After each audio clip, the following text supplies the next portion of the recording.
సినీ నటి ప్రత్యూష మృతి కేసులో కీలక పరిణామం చోటు చేసుకుంది. ఈ కేసులో నిందితుడి సిద్ధార్థరెడ్డి పిటిషన్ను సుప్రీంకోర్టు మంగళవారం కొట్టేసింది.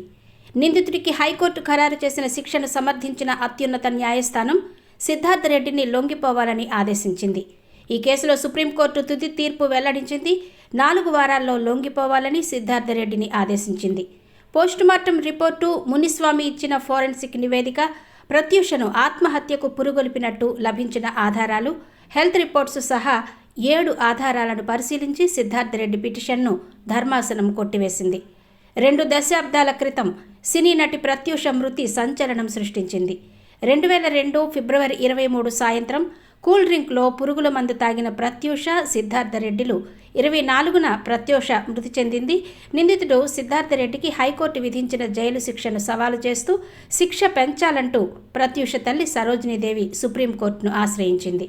కేసు విచారణ జరిపిన సుప్రీంకోర్టు గత ఏడాది నవంబర్లో తీర్పు రిజర్వ్ చేసింది. నిందితుడు సిద్ధార్థరెడ్డికి హైదరాబాద్ మెట్రోపాలిటన్ సెషన్స్ జడ్జి 5 ఏళ్ల కఠిన కారాగార శిక్ష, 5,000 రూపాయల జరిమానా విధించారు. సిద్ధార్థరెడ్డి హైకోర్టును ఆశ్రయించగా జైలు శిక్షను 2 ఏళ్లకు తగ్గిస్తూ హైకోర్టు తీర్పునిచ్చింది.